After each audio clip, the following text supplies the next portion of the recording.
और नवरात्रि में भी देवी की आराधना का एक स्मरण का सुख है महाराज। ज्योत का विधान है, नवरात्रि में देवी की ज्योत लगती है, अखंड ज्योति लगती है, जवारे बुआए जाते हैं, कलश लगता है। ज्योत का भी विधान है। जिसके यहां दिया अखंड जलाया जाता है, अगर वो दिए की लो, दिए की बाती अगर दक्षिण दिशा की होती है तो उसके घर में साल भर में एक घात जरूर होती है।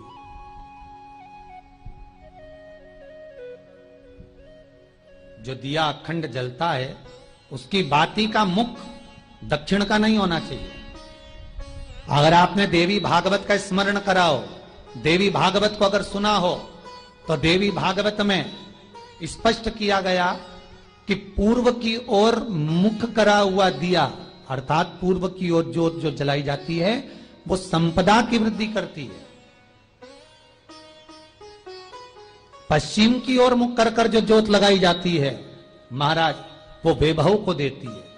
और उत्तर की ओर जो मुख कर कर ज्योत जलाई जाती है, उत्तर की ओर जो ज्योत का मुख रहता है वो आयु की वृद्धि करती है, घर में अकाल मौत को रोकती है।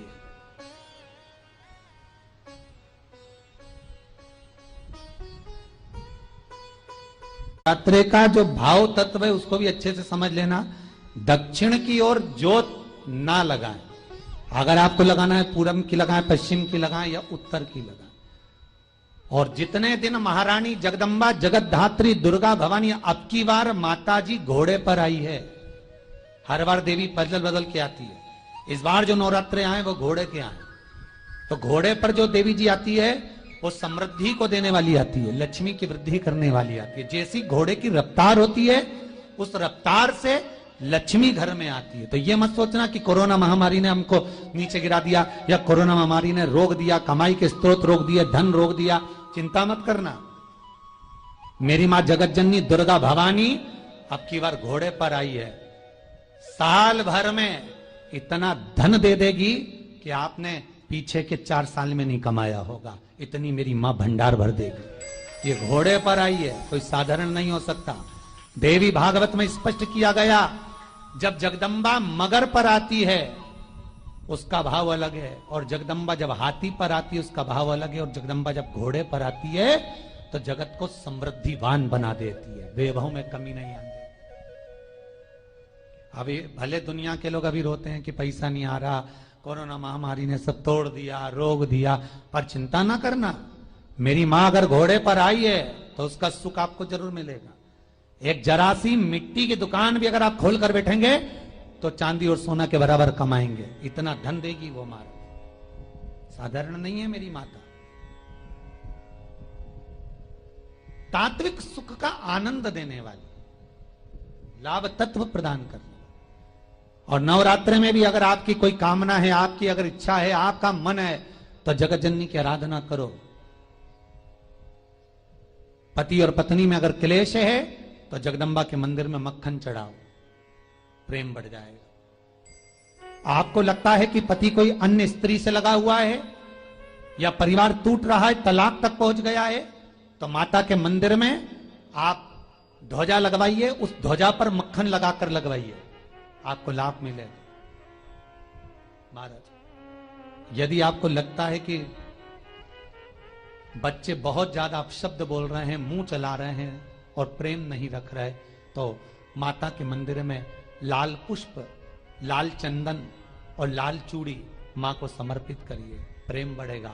बच्चा कभी आप जी से कम नहीं बोलेगा, प्रेम की भाषा निकलेगी मुझसे। बहुत तकलीफ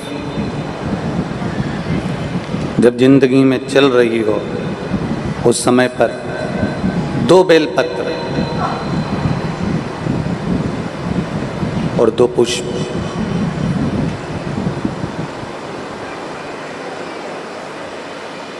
दो बेलपत्र और 2 पुष्प, एक पुष्प लाल लेना है, एक पुष्प लाल लेना है और एक पुष्प श्वेत लेना है।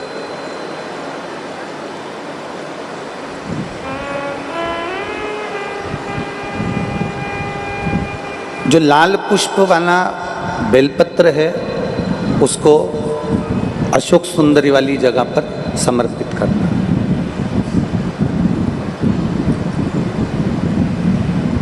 और श्वेत पुष्प वाला जो बेलपत्र है,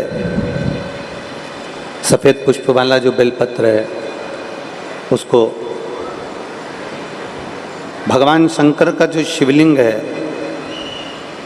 भगवान शिव का जो शिवलिंग है, उस पर समर्पित करना।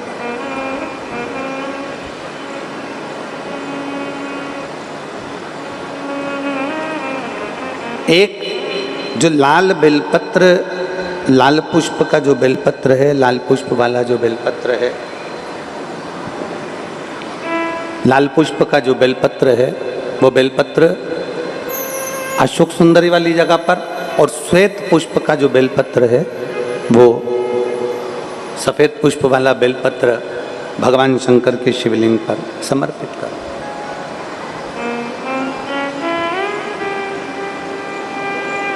अपने दिल की कामना अपने मन से बाबा से प्रार्थना करो, अपने हृदय से भगवान शिव को कहो और दिल से देवाधिदेव महादेव को कह कर आओ, दिल से, हृदय से।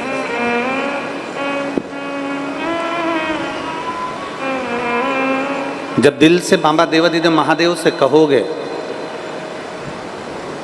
हृदय से भगवान शंकर से प्रार्थना करोगे, तो देवाधिदेव महादेव सुनेंगे जरूर। शिव महापुराण की कथा कहती है कि विषम परिस्थिति में, तकलीफ की घड़ी में, विषम परिस्थिति में, तकलीफ की घड़ी में, कष्ट की घड़ी में, विषम परिस्थिति में प्रयास करो कि हम शंकर और पार्वती, शिव और पार्वती को पुकारें। विषम परिस्थिति हम भगवान शंकर और पार्वती जी का स्मरण करें। विषम परिस्थिति में हम देवाधिदेव महादेव और माता पार्वती का स्मरण करें। कई लोग कहते हैं कि गुरुजी हम शिव जी को जल चढ़ाते हैं और देवाधिदेव महादेव को जल चढ़ाते हैं, तो क्या पार्वती जी को भी जल चढ़ाने जाना पड़ेगा? पार्वती जी को भी जल चढ़ाने के लिए जाना है?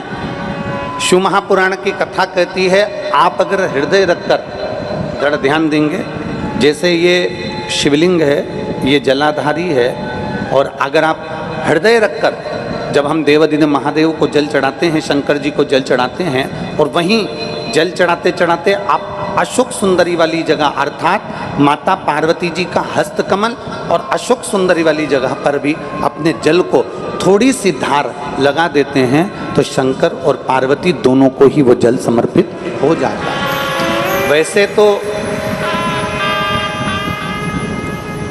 शिव महापुराण की कथा ये कहती है कि केवल एक देवाधिदेव महादेव को जल चढ़ा देने से,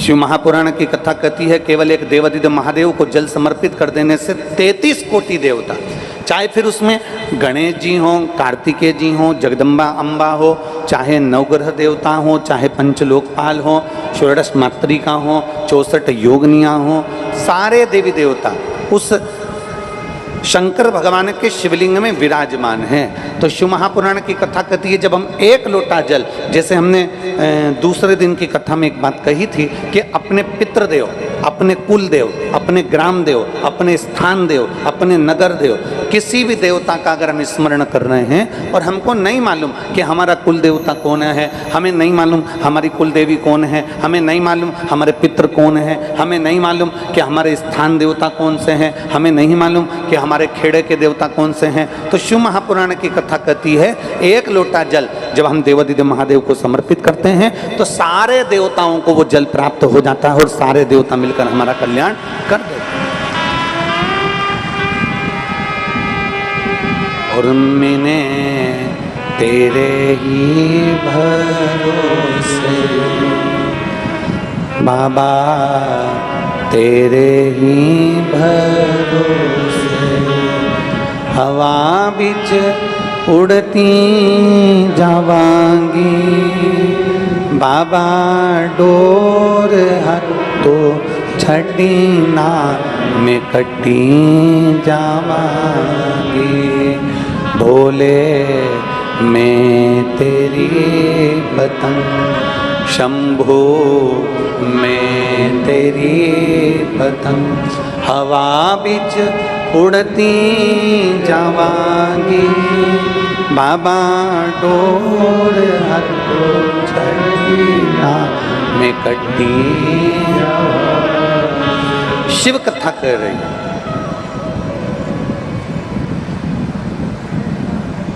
भगवान देवादिदेव महादेव का चरित्र कर रहा है।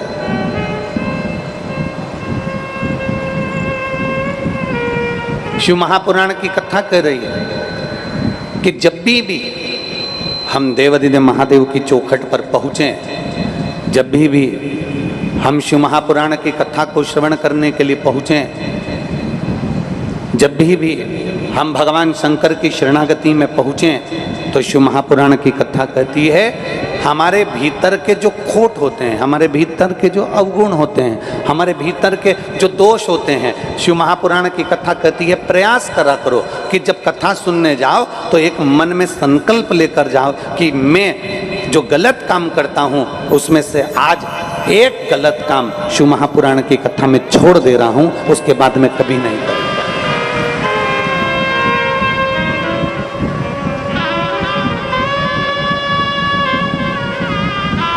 मैं मदिरा का पान करता हूं, आज मैं शिव महापुराण की कथा में से ये संकल्प लेकर जाता हूं कि आज के बाद मैं मदिरा का पान नहीं करूंगा। मैं सिगरेट पीता हूं, बीड़ी पीता हूं, आज मैं शिव महापुराण में से ये संकल्प लेकर जाऊंगा कि मैं सिगरेट बीड़ी नहीं पीऊंगा। आज मैं संकल्प लेकर जाऊंगा कि मैं गुटखा नहीं खाऊंगा। आज मैं संकल्प लेकर जाऊंगा कि मैं जुआ नहीं खेलूंगा। आज मैं संकल्प लेकर जाऊंगा कि मैं कभी किसी का दिल न दुखाऊंगा। अपने भीतर एक गुण धारण करो और अपने भीतर का एक अवगुण शिव महापुराण की कथा में छोड़कर चले जाओ कि मैं ये अवगुण अपने भीतर का छोड़कर जा रहा हूं भगवान की कथा को श्रवण करने के लिए।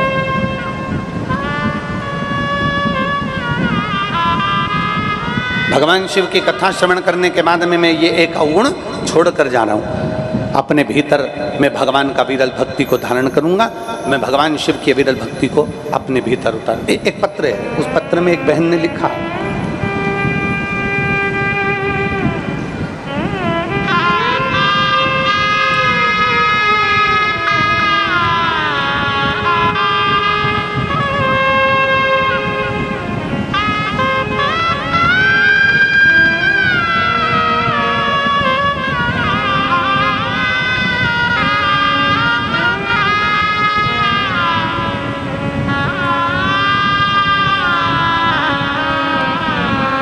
मैं लक्ष्मी देवांगना, पति का नाम है राकेश देवांगना, लक्ष्मी देवांगना, राकेश देवांगना। कहीं बैठी हो तो हाथ हिला सकती हैं।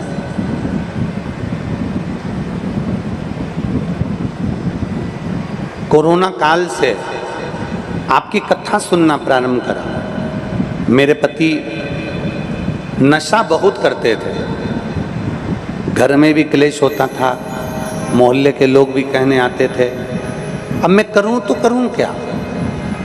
तब मैंने शिवजी पे जल चढ़ाना प्रारंभ करा, देवादिदेव महादेव से प्रार्थना करना प्रारंभ करा, शंकर का चढ़ा हुआ जल पति को देना प्रारंभ करा। आज मैं बाबा को धन्यवाद देने के लिए आई हूं कि मेरे पति ने नशे को छोड़ना प्रारंभ कर दिया और नशा कम कर दिया। अर्थात थोड़ा थोड़ा प्रयास जब हम अपनी जिंदगी में करेंगे, कुछ अच्छा करने का प्रयास करेंगे, कुछ एक संकल्प अपने भीतर लेकर चलेंगे कि मुझे ये करना है, अपने भीतर एक संकल्प को धारण कर कर चलेंगे कि मैं शिव महापुराण की कथा में सुनने के लिए गंगई जा रहा हूँ, मैं शिव महापुराण की कथा सुनने के लिए गंडई क्षेत्र पहुँच रहा हूँ, तो मैं भी एक संकल्प कर कर जाऊँगा कि वहाँ से जब लौट कर आऊँगा तो अपना एक व्यसन, एक गलत काम, अपने भीतर का एक दोष मैं छोड़कर परमात्मा की शरणागति की ओर बढ़ूंगा। एक अवगुण छोड़ जाओ।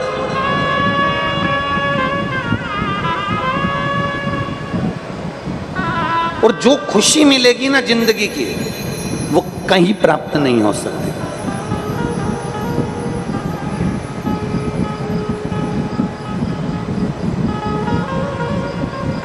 एक माताजी ने पूछा, गुरुजी हमारे को खुश रहना है तो हम कौन सा प्रयोग करें? मान लो हमें खुश रहना है तो हम कौन सा प्रयोग करें? तो हमने कहा अगर जिंदगी की सबसे बड़ी खुशी चाहिए तो प्रयास करो, मौन रहो। जितना मौन रहोगे उतने खुश रहोगे।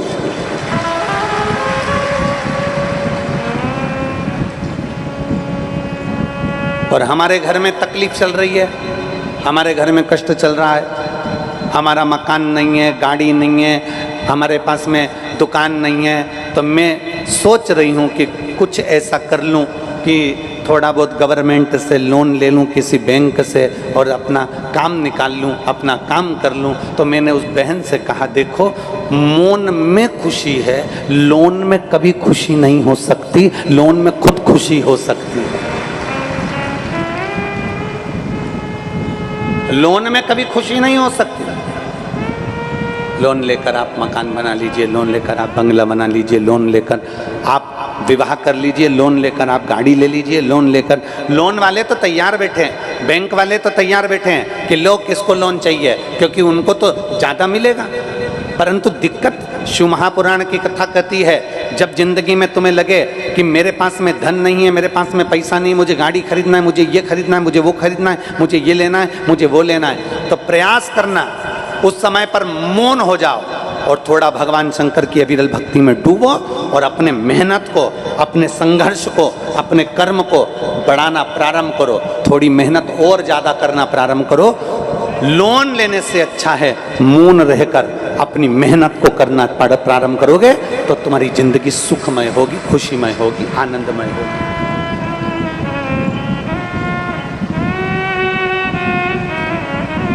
प्रसन्न रहने के लिए, आनंद में रहने के लिए, खुश रहने के लिए मौनता का जरूरी है, मौन रहना जरूरी है खुश रहने के लिए।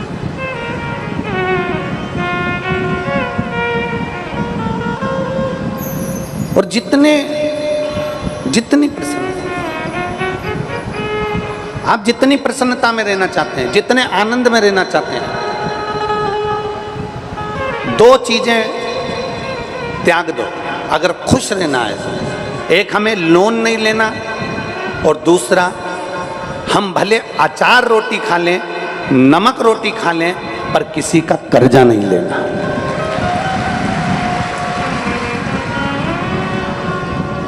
एक, हमें लोन नहीं लेना, दूसरा, हमें किसी से कर्ज नहीं लेना, किसी से हमें धन नहीं लेना। भले हम रूखी रोटी खा लें, अचार रोटी खा लें, सादी रोटी खा लें, पर हम किसी से उधार नहीं लेंगे, हम किसी से पैसा नहीं लेंगे, हम कर्जे में दबेंगे नहीं। हम भगवान के ऊपर भरोसा करेंगे, अपनी मेहनत को और बढ़ाएंगे, अपने संघर्ष को और बढ़ाएंगे, अपने कर्म को और बढ़ाएंगे, पर किसी से हम उधार नहीं लेंगे। क्यों?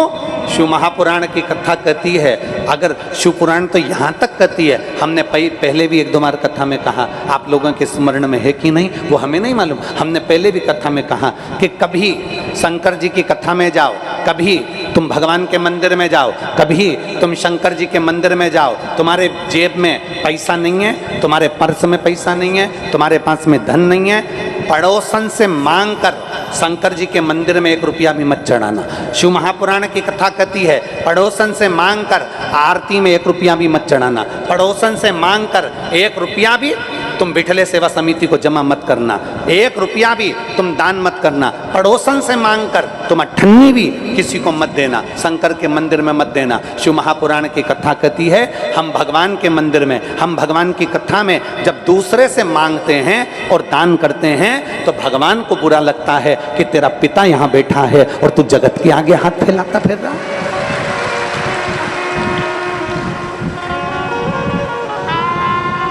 किसी से मांग कर नहीं, हमें किसी से मांग कर, हमें किसी से उधार लेकर, मांग कर दान नहीं करना, हमें किसी से पैसा लेकर आरती में नहीं चढ़ाना, बल्कि भगवान देवाधिदेव महादेव से यह कहना, बाबा ऐसी कृपा कर मेरे भोले भंडारी कि मेरी झोली में इतना धन देना कि एक बार मैं भी शिव महापुराण की कथा करवा सकूं, ऐसी कृपा कर। वैसे तो नगर में, गांव में, क्षेत्र में, खेड़े में, शहर में जो शिव महापुराण की कथा होती है, एक व्यक्ति नहीं करवाता। भले नाम लिख दिया जाए कि अग्रवाल जी ने कराई, गोयल जी ने कराई, साहू जी ने कराई, या बघेल जी ने कराई, या इसने कराई या उसने कराई, भले नाम लिख दिया जाता है, पर शिव महापुराण की कथा कहती है, कथा में जितने लोग कथा श्रवण करने के लिए आते हैं, जितने लोग इस कथा के पंडाल में पहुंचते हैं, जितने लोग आस्था चैनल पर कथा सुनते हैं, जितने लोग फेसबुक पर कथा सुनते हैं, जितने लोग यूट्यूब पर कथा सुनते हैं, शिव महापुराण की कथा कहती है, जितने लोग श्रवण करते हैं, कथा सबकी कहलाती है, कथा एक की नहीं कहलाती है, सबकी है।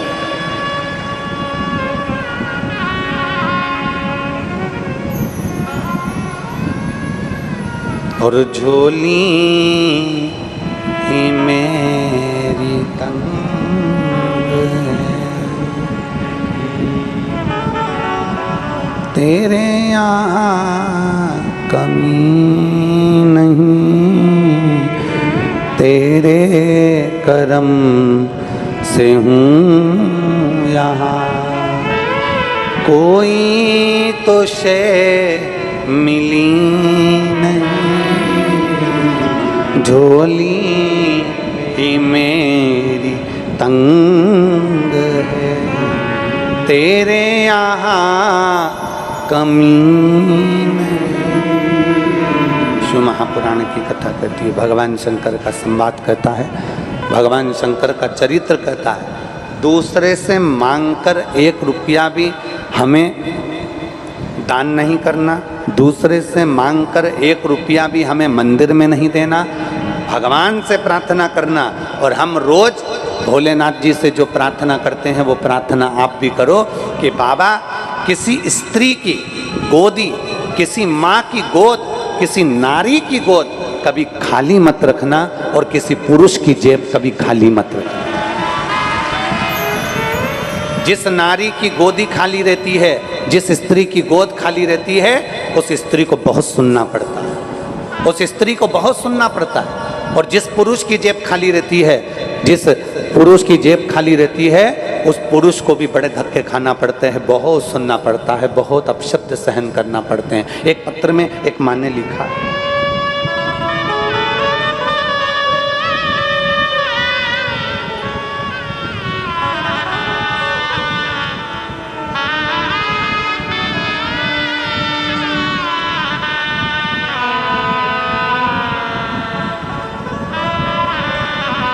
देवकी देवदास, ग्राम धनोद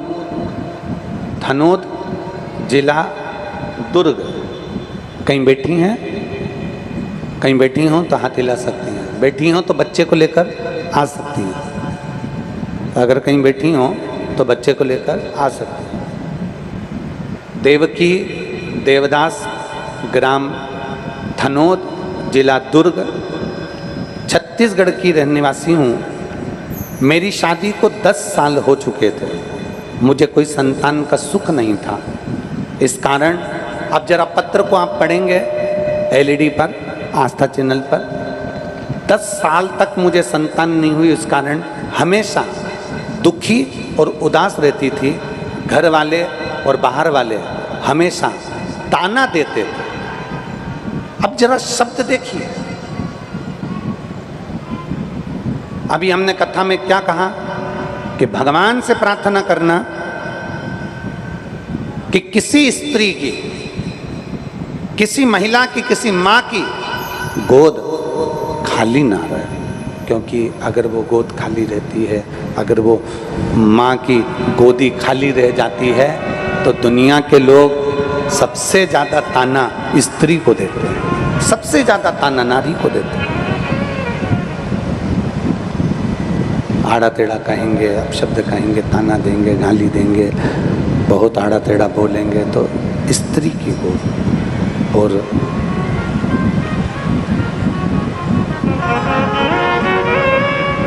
इतना ताना देते हैं गुरुदेव। मैंने 1 साल 2 साल 3 साल 4 साल 5 साल इंतजार करा, 10 साल निकल गए, संतान का सुख नहीं हुआ। तब मेरी चाची जी ने कहा कि तू उदास क्यों रहती है। मैंने उनसे कहा कि सब लोग अपशब्द कहते हैं, मेरे घर में औलाद नहीं है। मेरी चाची जी ने कहा तू चिंता क्यों करती है।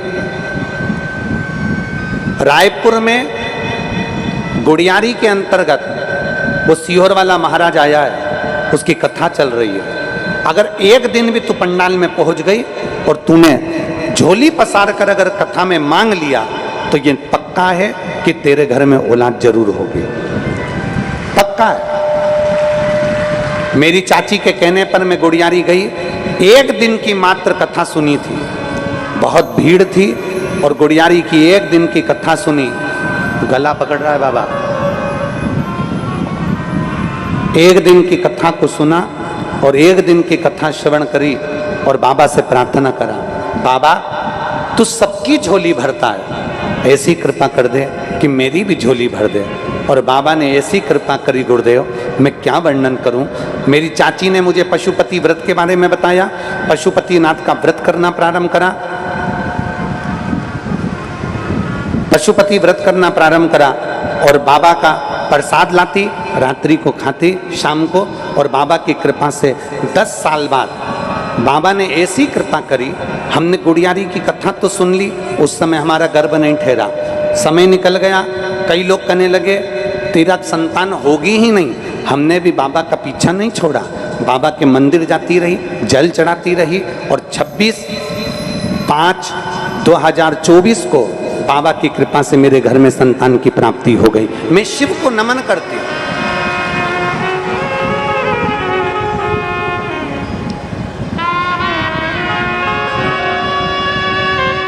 बच्चे का फोटो लगाया है, आप लोग दर्शन कर सकते हैं।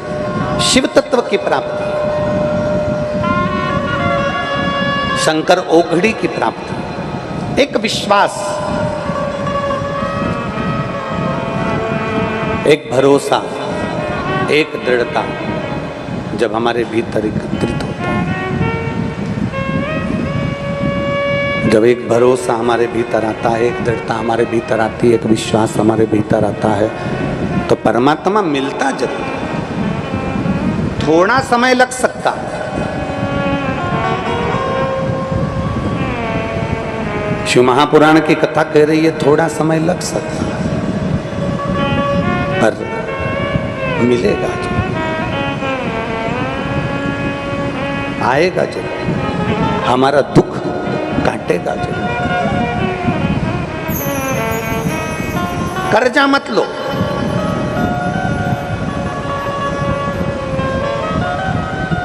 किसी से उधार नहीं लेना।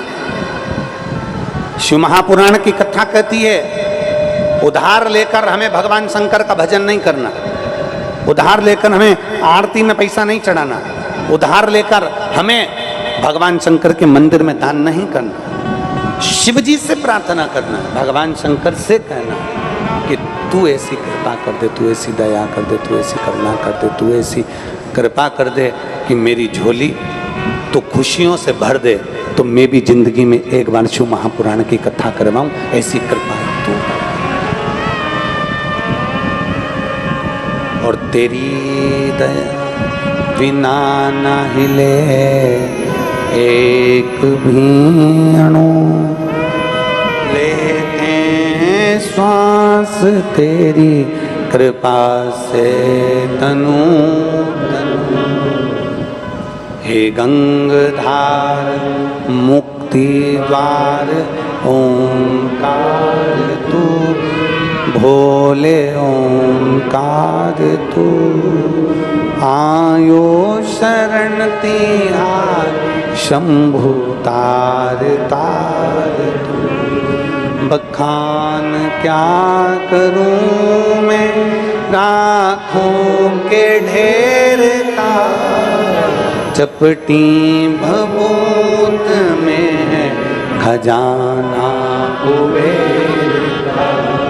हे गंगाधार मुक्ति द्वार ओंकार बोले ओंकार, आयो शरण तिहार, शंभु तार तार तू। शिव महापुराण की कथा कहती है खुश रहने के लिए मून जरूरी है, खुश रहने के लिए लोन जरूरी नहीं है।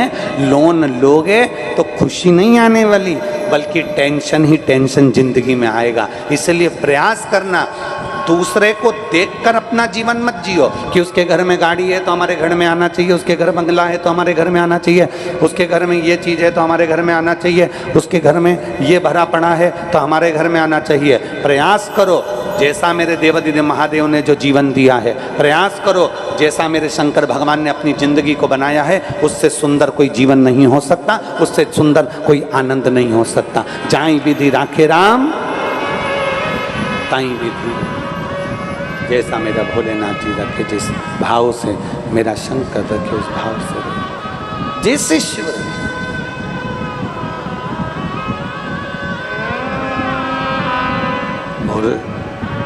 तेरे भरोसे मेरी गाड़ी, तू जाने तेरा काम जाने बाबा।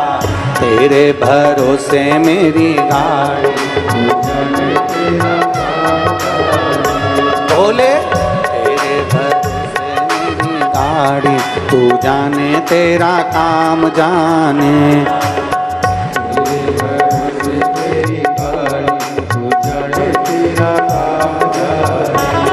तू जाने तेरा काम जाने, तू जाने तेरा काम जाने, तू जाने तेरा। दोनों हाथों से ताली से बजाते हुए, तू जाने तेरा काम जाने, तू जाने तेरा काम जाने, तू जाने तेरा जाने, तू जाने तेरा काम जाने। ओ बाबा मेरी गाड़ी, तू जाने तेरा काम जाने। भोले तेरे भरोसे मेरी,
जब से बाबा शरण में आया, जब से बाबा शरण में आया, वो जब से बाबा शरण में आया, जब से बाबा शरण में आया, एक अनोखा आनंद पाया, एक अनोखा आनंद पाया, एक अनोखा आनंद पाया, एक अनोखा आनंद पाया। मिट्टी जग की चिंता सारी तो जाने तेरा काम जाने, मिट्टी जग की चिंता सारी तो जाने तेरा काम जाने, तू जाने तेरा काम जाने, तू जाने तेरा काम जाने, तू जाने तेरा काम जाने, तू जाने तेरा काम जाने,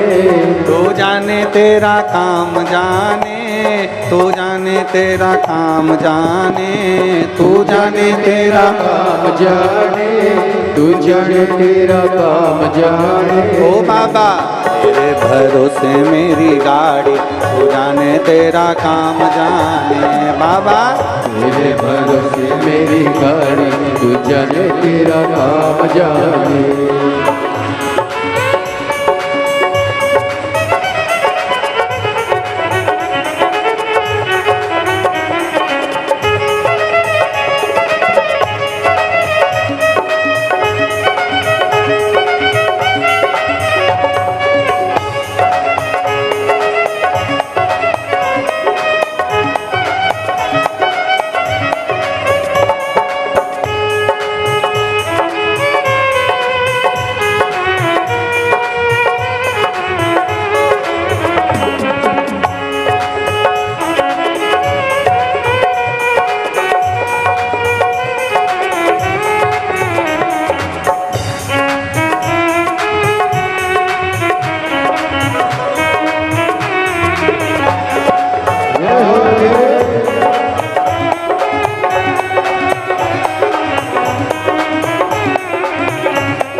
तेरे भरोसे एक आस यही है, तेरे भरोसे एक आस यही है, ओ तेरे भरोसे एक आस यही है, तेरे भरोसे एक आस यही है, चरणों में अरदास यही है, चरणों में अरदास यही है, चरणों में अरदास यही है, चरणों में अरदास यही। तुम रखना लाज हमारी, तू जाने तेरा काम जाने, तुम रखना लाज हमारी, तू जाने तेरा काम जाने।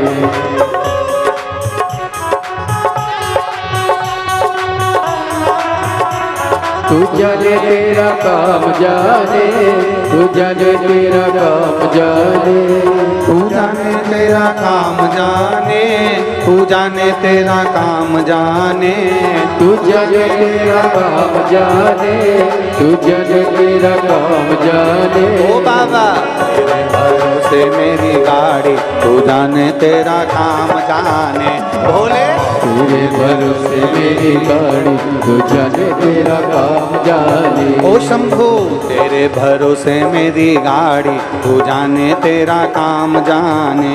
बाबा तेरे भरोसे मेरी गाड़ी तू जाने तेरा काम जाने। ओ भोले तेरे भरोसे मेरी गाड़ी तू जाने तेरा काम जाने।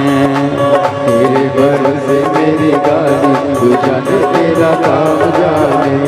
तू जाने तेरा काम जाने। तू जाने तेरा काम जाने। तू जाने तेरा काम जाने। तू जाने तेरा काम जाने। अपने स्थान पर बैठकर भगवान शिव जी से मन की बात बड़े भाव के साथ दिल से देवादिदेव महादेव से प्रार्थना करिए। बाबा को विनय करिए दिल से। भगवान शिव से अपने मन की बात। पानी आ रहा है तो कीचड़ में बैठना मत, जहाँ छाँव हो वहाँ जाकर बैठ जाओ। जो लोग पानी में हों वो खड़े खड़े बाबा से प्रार्थना करें। जो लोग सूखे में बैठे हैं वो बाबा से निवेदन करें। दिल से बाबा से प्रार्थना करिए भाव से।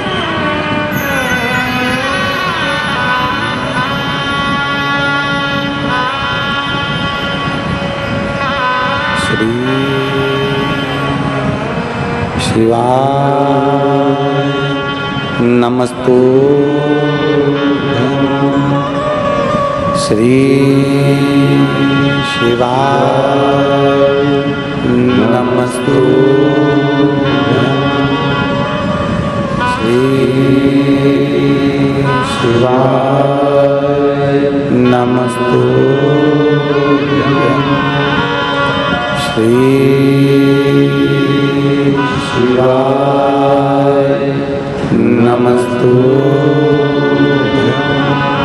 श्री शिवाय नमस्तुभ्यं। भोला सब दुख काटो ओ भोला सब दुख काटो। शिव शंकर जपो तेरी माला। भोले बाबा जपो तेरी माला। भोला सब दुख काटो ओ भोला सब दुख काटो। वेश मंगलकारी।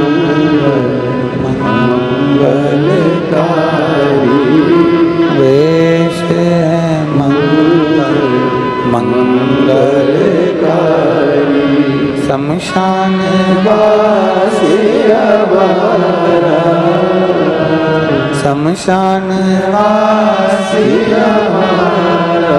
ओ भोला सब दुख काटो ओ भोला सब दुख काटो। भगवान शिव की कथा कहती है, भगवान ओगरधानी का चरित्र कहता है, शंकर भगवान की पवित्र कथा कह रही है, शिव महापुराण की कथा वर्णन करती है। शिव और पार्वती, भगवान देवादिदेव महादेव और माता पार्वती दोनों का स्मरण, दोनों का मंत्र जापो, दोनों का नाम जापो, दोनों का स्मरण।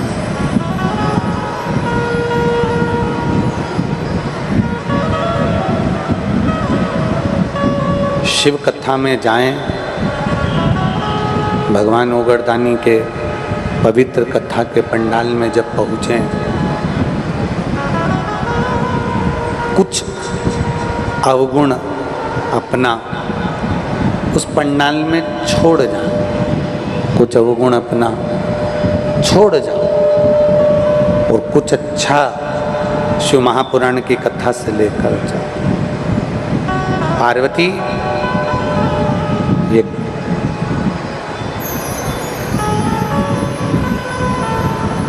आज काशी में जो आप और हम भ्रमण कर रहे हैं, काशी में जो आप और हम घूम रहे हैं, काशी की पवित्र भूमि पर जो हम भ्रमण कर रहे हैं, ये जो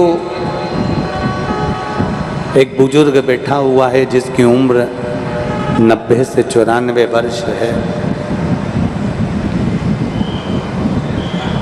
आज आपका और हमारा काशी में भ्रमण करना इस बुजुर्ग के लिए हुआ। इस बुजुर्ग के लिए आज आप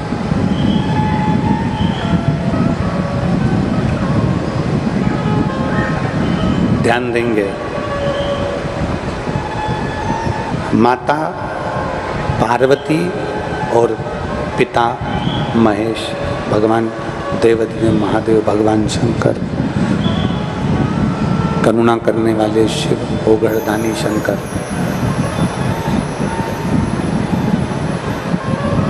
लोग कहते हैं कि केवल प्रदोष के दिन भगवान शिव भ्रमण के लिए जाते हैं।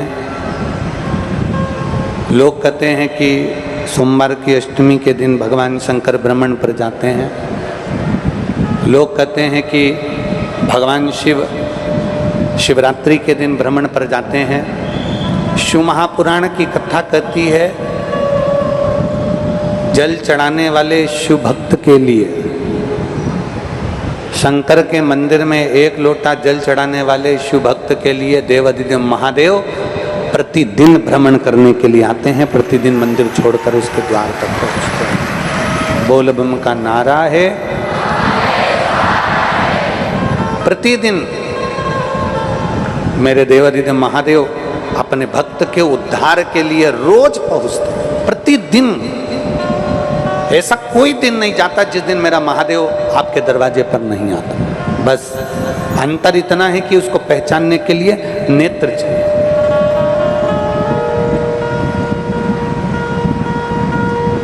एक कथा आती है शिव महापुराण में, एक बड़ा सुंदर चरित्र वर्णन आता है।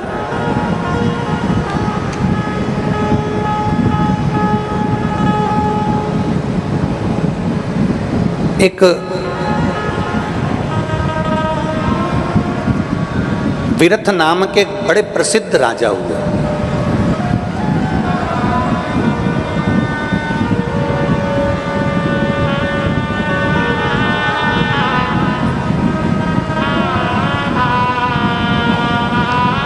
उनका राज्य बाबा देवाधिदेव महादेव की कृपा से अच्छा चलता था। विरथ नाम के राजा के एक पुत्र हुआ जिसका नाम था सूरत। सूरत क्या नाम था? जम के बोलो जरा, जम के। सूरत। विरथ नाम के राजा का एक पुत्र होता है जिसका नाम है सूरत। अब सूरत जो था अपनी प्रजा का सही संचालन कर रहा था, सब कुछ ठीक चल रहा था, सब कुछ श्रेष्ठ कार्य कर रहा था, सब अच्छे से चल रहा है, सब अच्छे से धारण कर रखा है। पर सूरत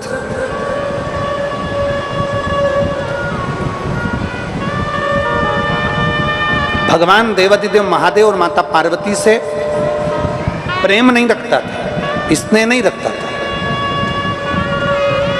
कभी ना कभी उस सूरत के मुख से कहीं ना कहीं किसी ना किसी रूप में शिव और पार्वती की निंदा हो जाती थी।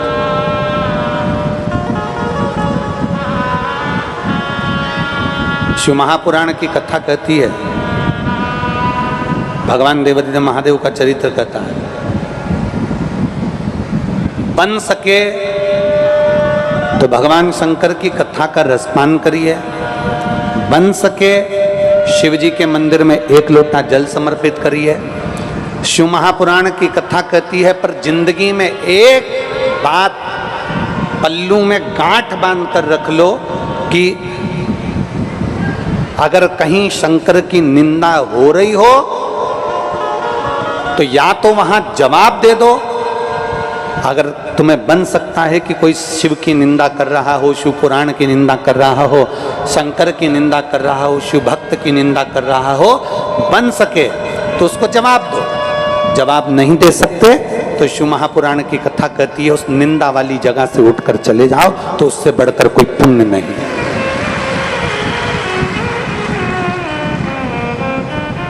अपने कानों से ना तो हमें शंकर की निंदा सुनना है और ना अपनी जिह्वा से कभी शिव की निंदा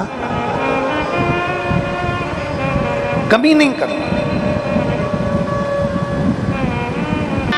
विरत नाम के राजा का एक पुत्र है जिसका नाम है सूरत। सब कुछ अच्छा कर रहा है, पर जब भी चार लोगों में बैठता है, जब भी कुछ लोगों में जाकर विराजमान होता है और बैठते से ही वो भगवान शंकर और पार्वती की निंदा करना प्रारंभ कर देता है। कुछ ना कुछ उसके मुख से भगवान शिव के लिए, माता पार्वती जी के लिए अपशब्द निकलना प्रारंभ हो जाता है, कुछ ना कुछ।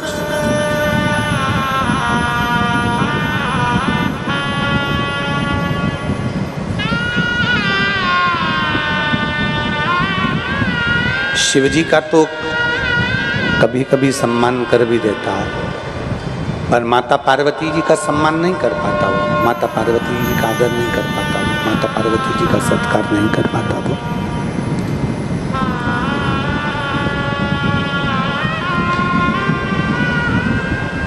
एक बार 9 राज्य के राजाओं ने एक साथ मिलकर, विरत तो चले गए थे, वैकुंठ उनका बेटा जो सूरत था जिसका राज्य था, 9 राज्य के राजाओं ने एक साथ मिलकर सूरत राजा के राज्य पर आक्रमण कर दिया।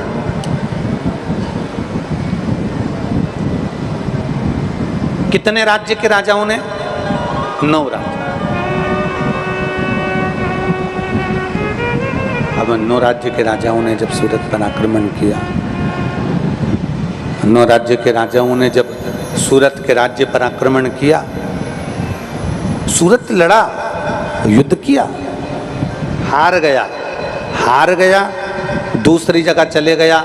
वहां उसने अपने मंत्रियों के साथ में, अपने सैनिकों के साथ में दूसरा राज्य स्थापित कर लिया।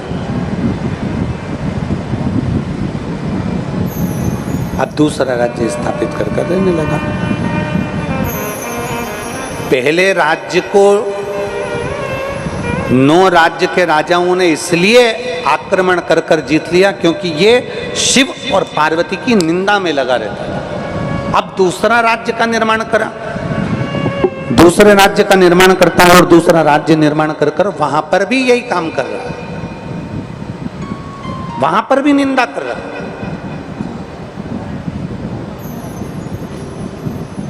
शंकर पार्वती की निंदा करने वाला, शिव पार्वती की निंदा में डूबने वाला, शंकर पार्वती की निंदा को श्रवण करने वाला, एक जगह नहीं, एक जन्म में नहीं, चाहे जितने जन्म ले ले उसको दुख भोगना ही पड़ता। वो सुख नहीं भोग सकता, उसको दुख भोगना ही पड़ेगा।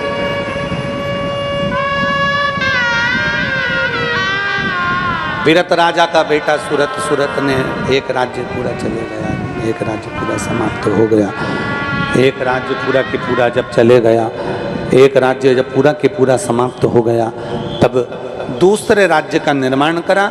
दूसरे राज्य का निर्माण कर रह रहा था, इतने में फिर 9 राज्यों के राजाओं ने फिर आक्रमण कर दिया और सूरत को फिर आक्रमण कर पूरा के पूरा बर्बाद कर दिया। फिर वापस की वापस उसको बर्बाद कर दिया। अब की बार उसने सोचा करूं तो करूं, अब क्या करें। सूरत पूरा राज्य जब चले गया, आंखों में जल भरकर सोच रहा, विचार कर रहा, मनन चिंतन कर रहा। मैंने अपने राज्य वालों को कभी दुख नहीं दिया, मैंने अपने राज्य वालों को कभी कष्ट नहीं दिया, मैंने अपने राज्य वालों का भरण पोषण करा, पर ऐसा क्या है कि मेरे राज्य को 9 राजाओं के आक्रमण से समाप्त कर देते। मेरा एक राज्य चले गया, दूसरा राज्य का निर्माण करा, दूसरा राज्य चले गया। अब मैं करूं क्या? मैं किससे पूछूं? मैं किसके दरवाजे पर जाऊं? मैं किससे कहूं कि मेरा राज्य पूरा की पूरा चले गया? सूरत राजा घोड़े पर सवार हुआ और जंगल की ओर निकल गया, जंगल की ओर चल गया। अब जंगल में गया तो एक बड़ा सुंदर सा आश्रम दिखाई दिया उसको, बहुत सुंदर सा आश्रम है, बहुत सुंदर जगह है, जलाशय है, बहुत सारे ऋषि मुनि संत साधक उपासक वहाँ पर तप साधना में लगे हुए हैं। दरवाजे पर बैठे हुए एक मुनि से उन्होंने पूछा, ये किसका आश्रम है, ये आश्रम है किसका?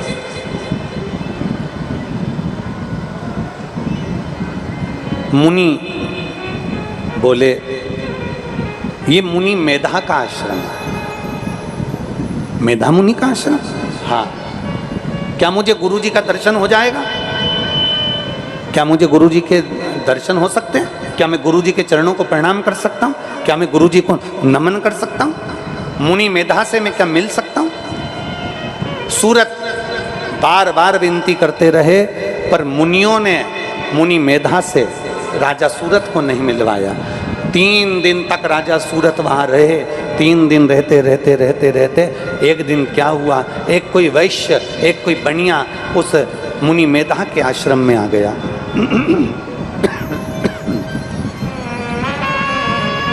एक बनिया, एक वैश्य मुनि मेधा के आश्रम में आया और मुनि मेधा के आश्रम में एक बनिया एक वैश्य जैसी आया। राजा सूरत ने पूछा, तुम कौन हो? वो वैश्य कहता है, वो बनिया कहता है कि मैं वैश्य हूँ, मैं बनिया हूँ, व्यापारी हूँ। यहाँ कैसे आना हुआ? यहाँ क्यों आए हो? मैं मुनि मेधा के पास में केवल एक प्रश्न करने के लिए आया हूं। बनिया बोलता है, वैश्य कहता है, मुझे केवल एक प्रश्न मुनि मेधा से करना है। क्या प्रश्न करना है? मुझे मुनि मेधा से ये पूछना है कि मैंने जिंदगी भर कमाया, जिंदगी भर जोड़ा, मेरे बच्चों के लिए, परिवार के लिए, कुटुंब के लिए, कबीले के लिए, रिश्तेदारों के लिए, नातेदारों के लिए, सबके लिए मैंने कमाया। आखिरी में जब मेरे पास में धन बढ़ता चले गया, संपदा बढ़ती चली गई, सत्ता और वैभव बढ़ते चले गया, तो मेरे परिवार वालों ने मुझे धक्का देकर निकाल दिया और पूरे धन पर स्वयं कब्जा कर कर बैठ गए। मैं मुनि मेधा से पूछने आया हूं कि मैंने ऐसा कौन सा पाप किया, मैंने ऐसा कौन सा कर्म कर दिया, मैंने ऐसा कौन सा कृत्य कर दिया, मैंने ऐसा करा क्या जो मेरा पूरा की पूरा धन, वैभव, सत्ता, मेरी पत्नी, मेरे बच्चे, मेरा कुटुंब, मेरी बहुएं, मेरे बेटे पोते, सबने मुझे धक्के मारकर निकाल दिया। और मैं मुनि मेधा से ये प्रश्न करने के लिए आया हूं कि मैंने कर्म कौन सा ऐसा किया। जब कर्जा बढ़ जाता है, घर में दुख आकर खड़ा हो जाता है, तो सोने की रकम कपड़े में बांध कर उसको लेकर चुपचाप से सुनार की दुकान पर जाया जाता है। बोलो सही है कि गलत है? अरे बोलो, जम के बोलो। सोने की रकम सुनार की दुकान पर कब जाती है? अपने घर की रकम दुकान पर जब जाती है जब दुख आता है। नहीं तो कोई अपनी रकम को दुकान पर लेकर नहीं जाता। उसी तरह ये शरीर और ये मन भगवान की शरण में जब जाता है जब दुख आता है। जब दुख आएगा तभी तो दुकान पर जाया जाएगा।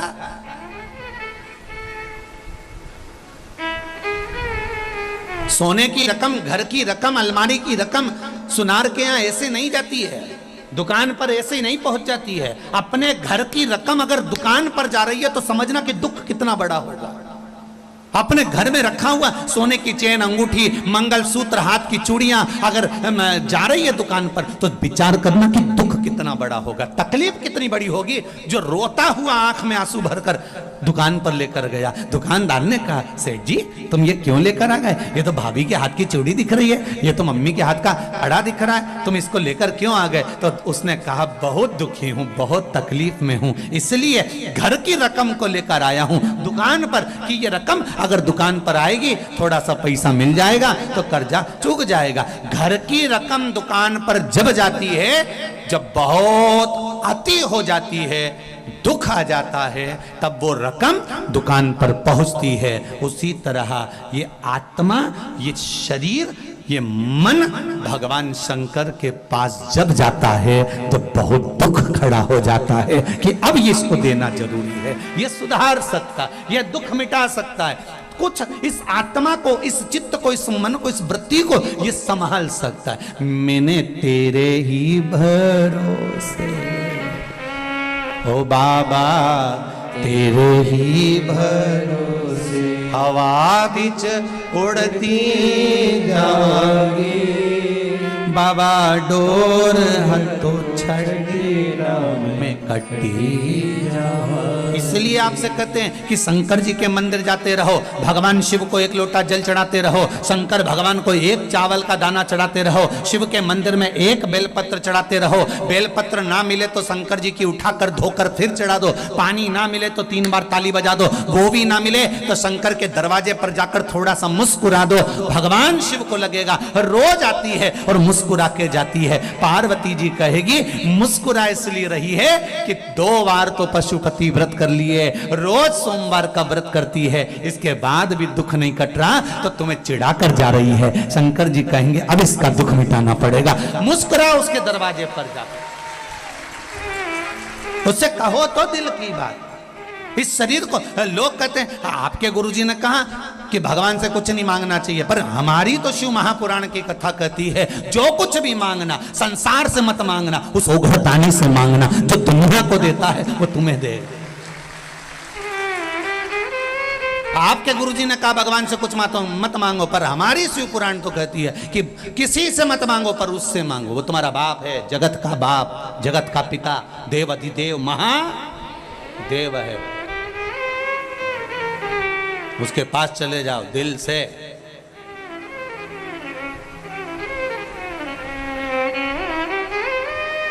ये आत्मा, ये शरीर, ये सोने की रकम है, इस शरीर को भगवान तक लेकर जाओ।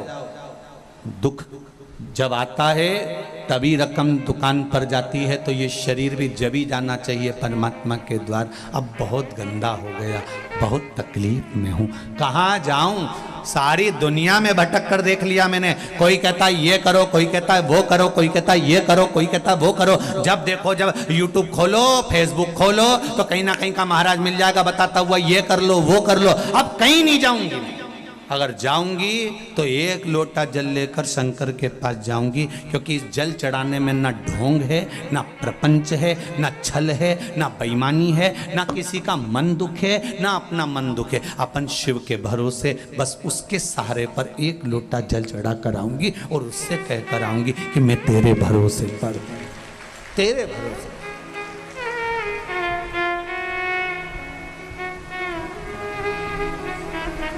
बस तेरा भोलेनाथ दया करना, मैं तेरे भरोसे हूँ। उसके भरोसे पर रहो, उसके सहारे पर रहो, उसके आनंद में रहो, मत भटको यहाँ वहां। सारी दुनिया में भटक कर देख लेना, अंत में कुछ नहीं मिलने वाला। लोग तुम्हारा धन रख लेंगे, 5,000 यहाँ जमा कर दो, 2,000 वहाँ जमा कर दो, 3,000 यहाँ जमा कर दो, फिर ये 4 गेहूं का दाना उठा के ले जाओ ने, 5 ये ले जाओ ने, वो ले जाओ, कुछ नहीं निकलेगा इसका सार। अंत समय में फिर आना ही पड़ेगा शिव के द्वार, अंत बिंदु वही है, उसके सिवाय कुछ नहीं है। और जीते भी शिव के बन जाओ तो मरने के बाद भी शिव के ही होना है। अंत समय के बाद में, प्राण छूटने के बाद सब आग लगा के चले जाएंगे। भगवान विष्णु वैकुंठ में रहेंगे, ब्रह्मा ब्रह्मलोक में रहेंगे, इंद्र इंद्र लोक में रहेंगे, सारे देवता अपनी अपनी जगह पर रहेंगे। पर शमशान में जब आग लगा के जाएंगे तब कोई नहीं रहेगा, तब वो ही रहेगा, एक देव अधिदेव महादेव रहेगा। तुम हड्डियां अग्नि के कारण चटर चटर कर रही होगी तो महादेव पूछेंगे, क्यों री कमला, तेरी हड्डी तो बहुत टूट रही रे। कमला के कभी नहीं गई ना शंकर के मंदिर, इसलिए अब चटर चटर करके टूट रही। महादेव ये जाती ना तो नहीं टूटती है, निश्चित बहुत चटर चटर कर।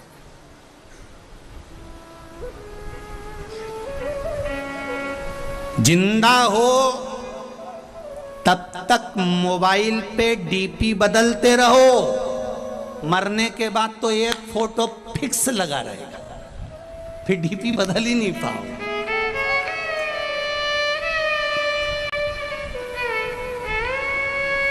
मरने के बाद डीपी बदल रही है क्या? अरे बोलो तो सही। फिर एक जैसा फोटो इतना बड़ा फ्रेम में, माला पूड़ी और खीर चिपकी हुई और तुम पल्लू लेके मुस्कुराती हो। इससे ज्यादा कुछ नहीं जीवन। जिंदा हो तब तक डीपी बदलते रहो, मरने के बाद तो एक फोटो डीपी पर फिक्स हो जाएगा, और वो भी छोरा छोरी लगाएंगे तो लगाएंगे, नहीं तो कौन लगा रहा तुम्हारा फोटो। इतनी शान से जियो, मारा छोरा मारा छोरा। मरने के बाद इतने बैठे हो, तुम में से कौन है जो श्राद्ध में अपने डीपी पर अपने दादा परदादा का फोटो लगा दिया? जब उनका नहीं लगाया तुमने तो तुम्हारी औलाद तुम्हारा लगाएगी। अरे जी जाने दो रही राजस्थान वाली हो।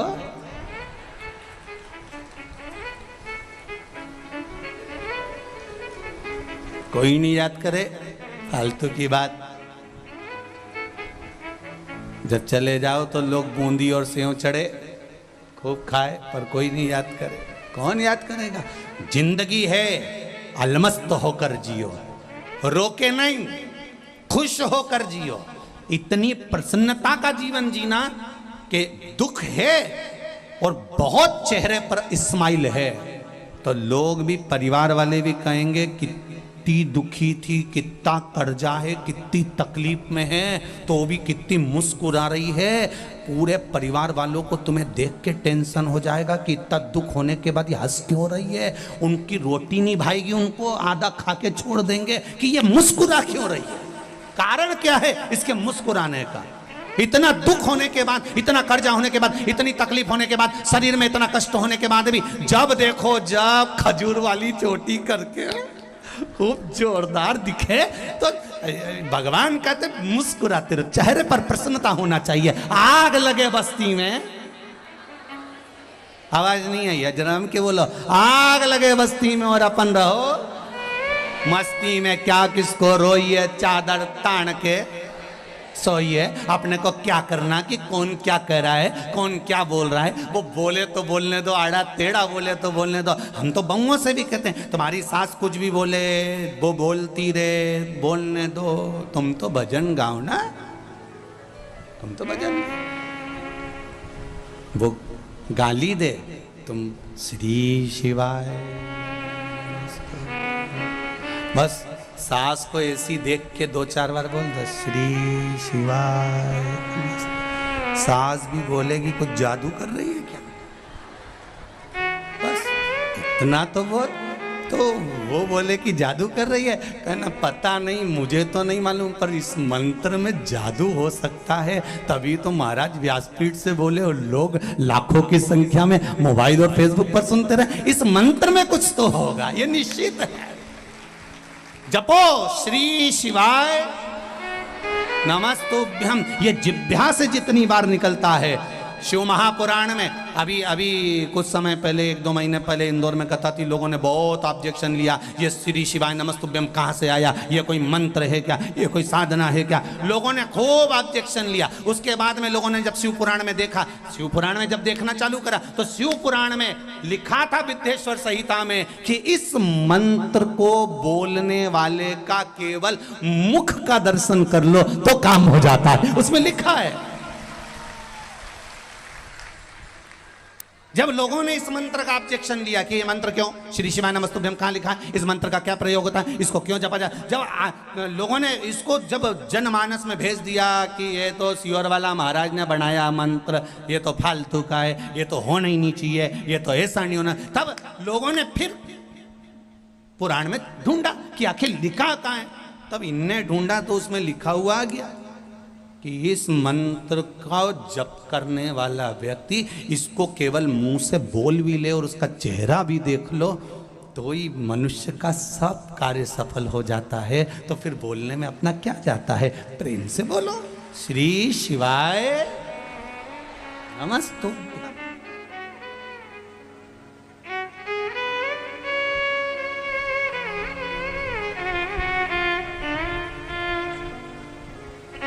स्मरण है उसमें।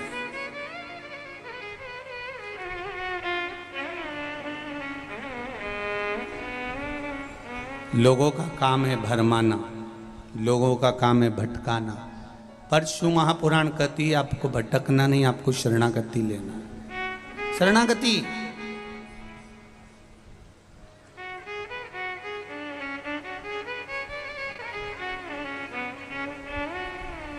विभीषण लंका में रहते थे, कैकेयी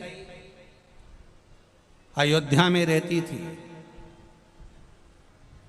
कैकेयी अयोध्या में रहने के बाद भी नहीं सुधरी और विभीषण लंका में रहने के बाद भी नहीं बिगड़े। कारण भीतर का जो संस्कार होता है ना, इसको कोई मिटा नहीं सकता। विभीषण के भीतर ऐसा संस्कार था कि विभीषण उससे डोला नहीं, और कैकेयी के भीतर जिद्दपन था तो उसको कोई टोला कोई नहीं। आज हिंदू सनातन धर्म के जितने त्योहार आते हैं, हिंदू सनातन धर्म की होली आई तो लोगों ने कहा पानी बचाओ, रंग मत लगाओ। दिवाली आई, बम फटाके मत फोड़ो, प्रदूषण आएगा। नवरात्रे आए, गरबा मत खेलो, ये हो जाएगा, वो हो जाएगा। जितने सनातन धर्म के त्योहार आते हैं उसमें कहीं ना कहीं हम उसको रोकने का प्रयास करते हैं, बल्कि प्रयास अपने मन के कंट्रोल पर होना चाहिए। जब विभीषण लंका में नहीं बिगड़ सकता, कैकेयी अवध में नहीं सुधर सकती, हमारा मन का कंट्रोल होना चाहिए। हम जाएं गरबा खेलने, हम जाएं होली खेलने, हम जाएं दीपावली मनाने के लिए। सनातन धर्म के त्योहार आए उसको उत्साह से मनाना चाहिए, उसको उमंगता से मनाना चाहिए, और अपने मन पर कंट्रोल रखना चाहिए कि हम कहीं गलत संगत में तो नहीं जा रहे। हमें हमारे माता पिता ने भेजा है, हमारे माता पिता ने हमको भेजा कि जाओ तुम, ये होली का त्यौहार है, ये दिवाली का त्यौहार है, ये गरबे का त्यौहार है, ये त्यौहार आया है, तुम अच्छे से मनाओ। रक्षाबंधन का त्यौहार है, हमारे माता पिता ने जब विश्वास रखकर भेजा है तो हमारे माता पिता के विश्वास को हम तोड़े ना, बस इतना स्मरण होना चाहिए। बाकी का त्यौहार कोई भी हो सनातन धर्म का, उसे दिल से मनाना चाहिए। जितनी उमंगता से मना सकते उतनी उमंगता से मना, उतनी उमंगता से मनाओ।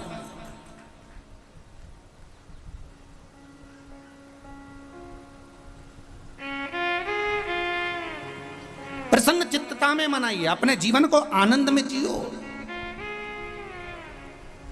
बड़ी मुश्किल से नर तन मिला है, ये लौटाने के काबिल नहीं है। महाराज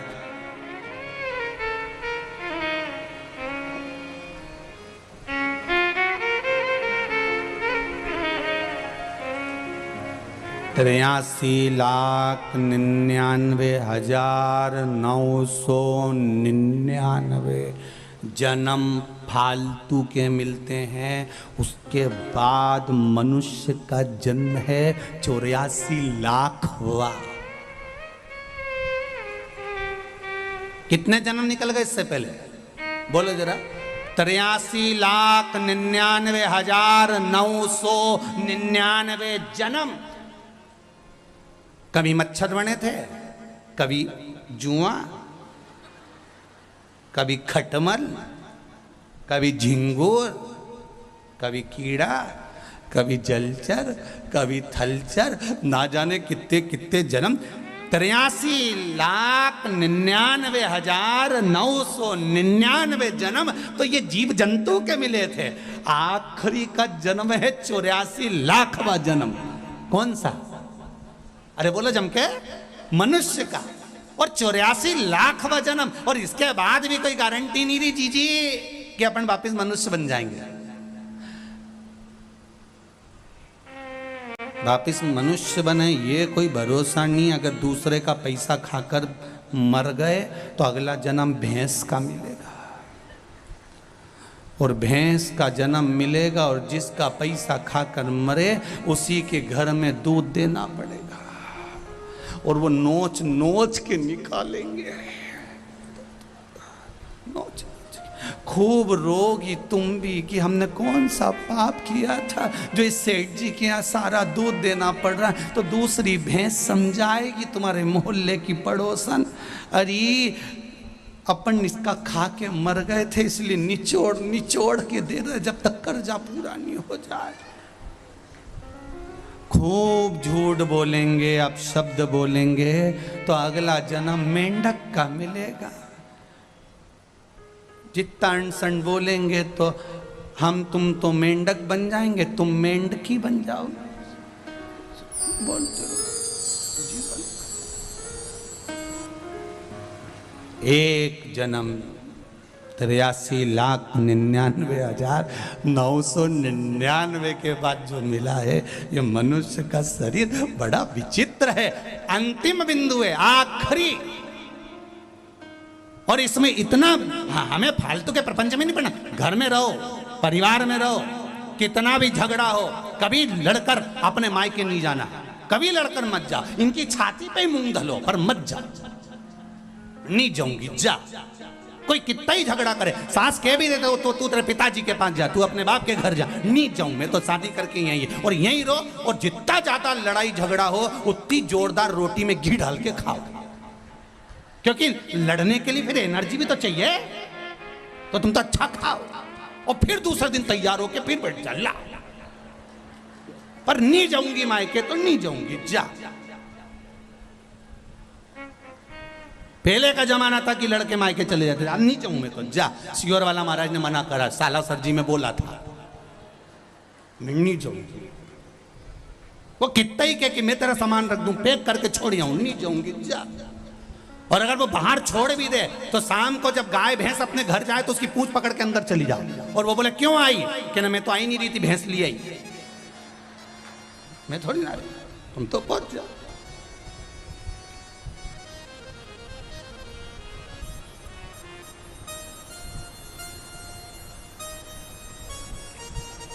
रहो, प्रेम वश रहो।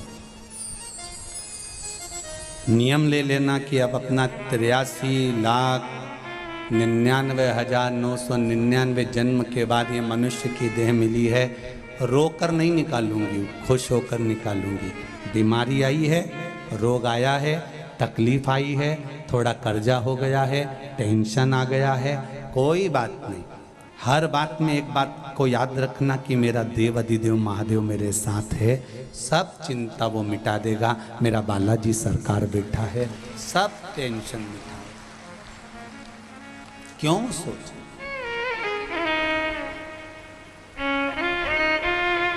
किसके लिए?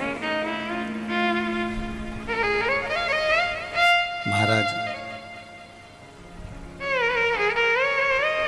मान सम्मान दुनिया देती है, अपमान मेरा देव देता है।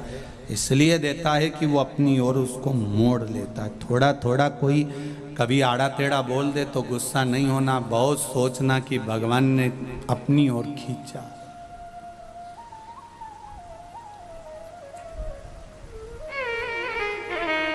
अपनी ओर खींचे, वो साधारण नहीं। छम छम नाचे देखो वीर हनुमाना, छम छम नाचे देखो वीर हनुमाना, छम छम नाचे देखो वीर हनुमाना, छम छम नाचे देखो वीर हनुमाना। कहते हैं लोग इन्हें हो, कहते हैं लोग इन्हें राम का दीवाना। छम छम नाचे देखो वीर हनुमाना, छम छम नाचे देखो वीर हनुमाना। कहते हैं लोग इन्हें हो, कहते हैं लोग इन्हें राम का दीवाना। छम छम छम नाचे देखो वीर हनुमाना, छम छम नाचे देखो वीर हनुमाना।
नाचे देखो वीर हनुमाना, चम चम नाचे देखो वीर हनुमाना।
कीर्तन होता श्री राम का, जहाँ जहाँ कीर्तन होता श्री राम।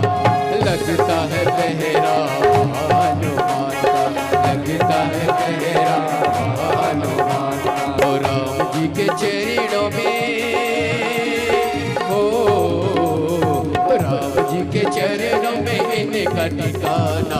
छम छम छम छम नाच देखो वीर हनुमाना, छम छम नाच देखो वीर हनुमाना। ओ छम छम नाच देखो वीर हनुमाना, छम छम नाच देखो वीर हनुमाना। ओ राम राम सिया राम, राम राम सिया राम, राम राम सिया राम, राम राम सिया राम।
कहते हैं लोग इन्हें राम का दीवाना।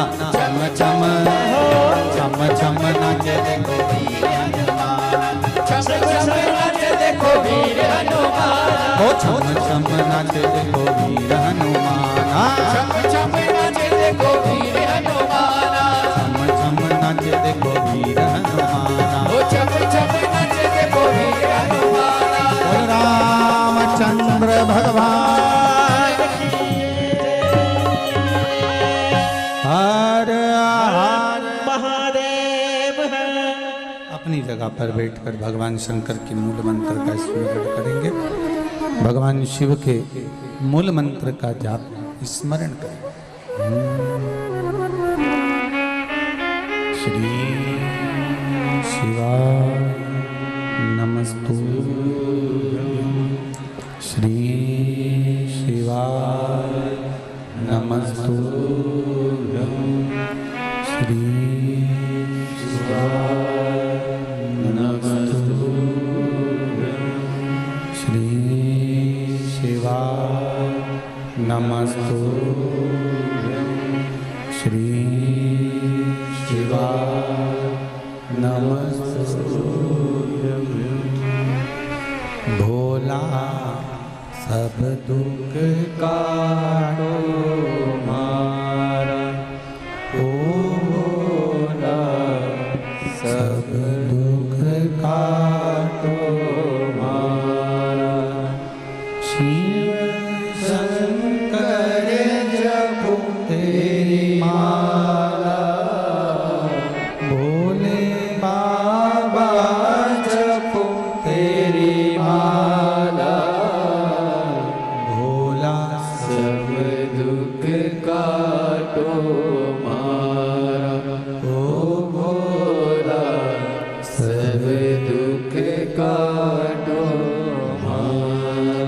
भगवान शिव से अपने हृदय की बात, चित्त की बात भगवान से कहे, रिटर्न भगवान शिव से कहे।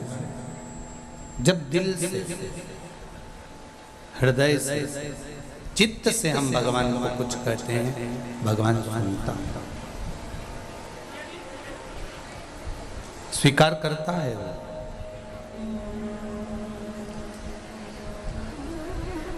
एक प्रसंग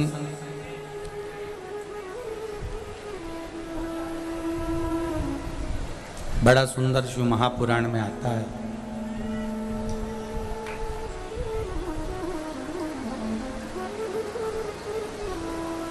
कि माता अंजना गौतम बाबा और मतंग बाबा के कहने पर आराधना कर कर जब शिव रूपी पुत्र को ही प्राप्त कर सकती हैं, तो भगवान के भजन में, भगवान की भक्ति में वो बल है कि हम भी परमात्मा से परमात्मा को ही प्राप्त कर सकते हैं।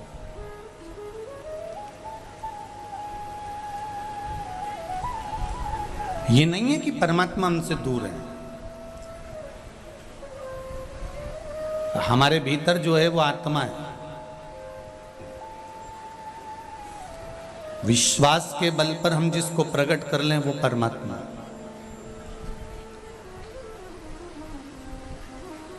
सारी समस्या का हल एक लोटा जल, बस। जैसे पार्वती मैया ने भगवान शंकर से एक प्रश्न किया कि शिवजी, हे ओघड़दानी, हे बागंबर धारण करने वाले, मुझे आपसे केवल एक प्रश्न करना है कि मृत्यु लोक में भजन करने का कोई एक निश्चित समय रखना चाहिए या नहीं?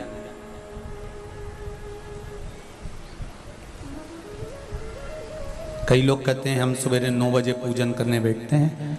हमारा नियम है 9 बजे से 10 बजे तक मैं पूजन करती हूँ। मैं 8:30 बजे शिव जी के मंदिर जाती हूँ। मैं इतनी बजे भगवान के मंदिर पहुँचती हूँ। मैं इतनी बजे भगवान का ये कार्य करती हूँ। समय से नहीं है।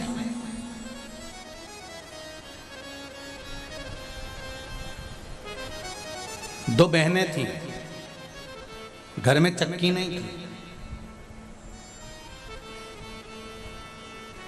जब घर में चक्की नहीं तो दोनों बहनों ने विचार करा कि फिर ये गेहूं को कहां ले जाकर पीसे।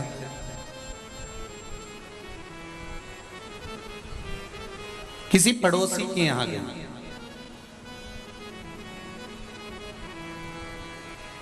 और पड़ोसी के यहां जाकर दोनों बहनें गेहूं पीसने लगी।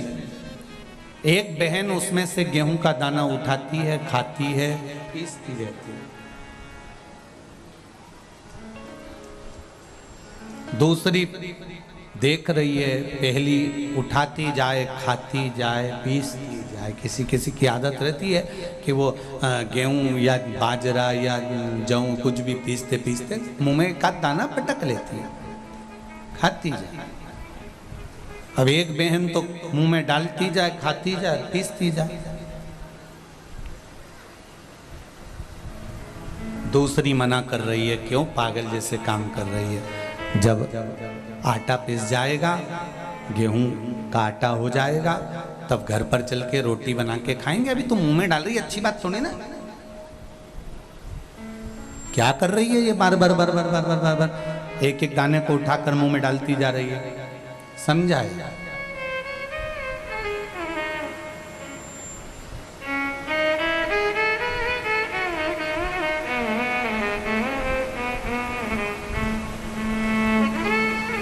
अब जिस गांव में ये दोनों बहनें रहती थीं, दोनों गेहूं पीस रही थी, आटा बना लिया।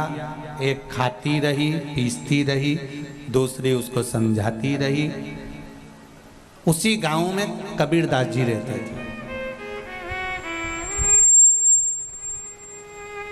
और उसी गांव में जब कबीरदास जी रहते तो ये दोनों बहनें जब आटा लेकर चली और चलते ही इन दोनों बहनों का पांव फिसल गया और फिसला और पूरा आटा कीचड़ में चला गया।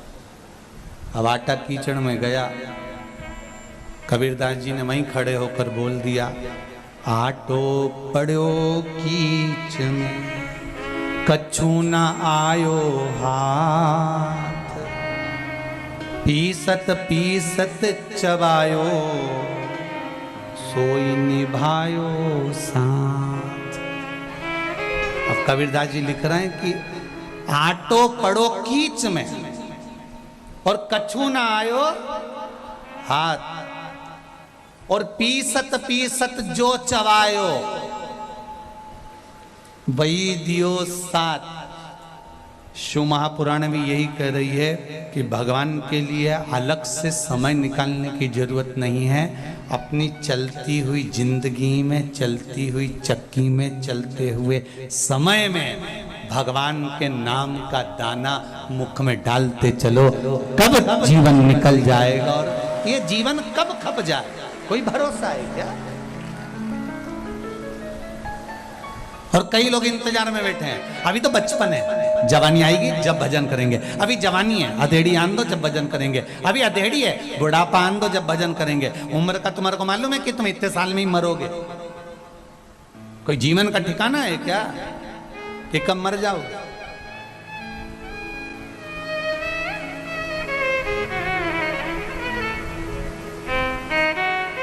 काल करे सो आज कर, आज करे सो अब, पल में प्रलय हो जाएगा, हरि जपेगा कब। ये जीवन का कोई भरोसा नहीं, कोई ठिकाना नहीं कब क्या हो जाए। हाँ, अगर तुम्हारा विश्वास पक्का है, तुम्हारी भरोसा दृढ़ है, तुम भरोसे के बल पर जी रहे हो, तो ये निश्चित है कि शिव तुम्हें साथ। एक पत्र आया है, देख,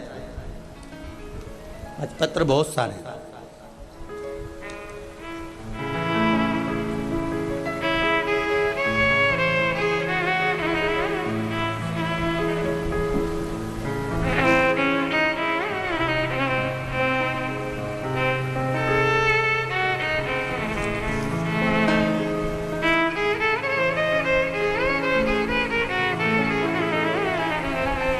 बनवारी लाल जी सेन सिकर से हूँ गुरुजी। आपके बताए अनुसार सावन की शिवरात्रि कहीं बैठे हैं बनवारी लाल जी सेन? कहीं बैठे हो तो हाथ हिलाइएगा, जहां कहीं भी बैठे हो हाथ हिलाइएगा। आपके बताए अनुसार सावन की शिवरात्रि पिछले साल मेरी बेटी ने पूजा की और अभिषेक किया। 14 साल उसकी शादी को हो गए थे, संतान नहीं थी गुरुदेव। 14 साल के बाद मई के महीने में 2022 को मेरी बेटी के घर संतान हुई है। मैं बाबा को धोख लगाने आया हूं। ये शिव है। एक पत्र और देखिए,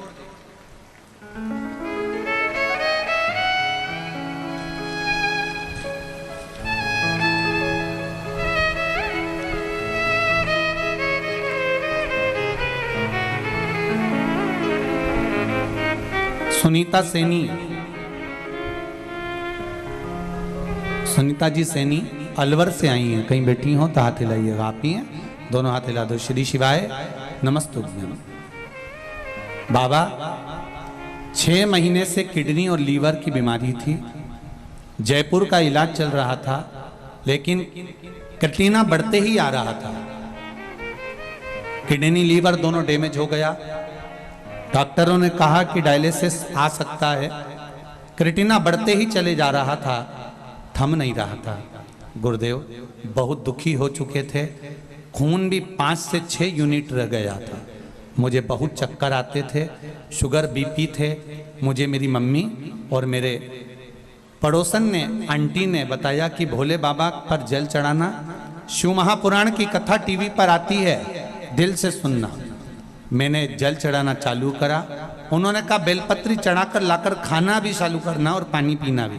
बेलपत्र खाना भी शुरू किया। बाबा 2 महीने से बेलपत्री पर शहद वाला प्रयोग भी कर रही हूँ और बाबा की कृपा से मैं बिल्कुल ठीक हो चुकी हूँ और मैं दवाई खाना बंद कर दी। श्री शिवाय। आराम है आपको? बस बाबा की कृपा हो। श्री शिवाय नमस्तुभ्यम। अब मेरी किडनी और लीवर डॉक्टर को जांच कराई है, काम करना चालू कर दिया है और किडनी लीवर जो डैमेज था वो भी बाबा की कृपा से अब चल भगा। बैठो बेटा। श्री शिवाय नमस्तुभ्यम। बाबा की कृपा। शंभो।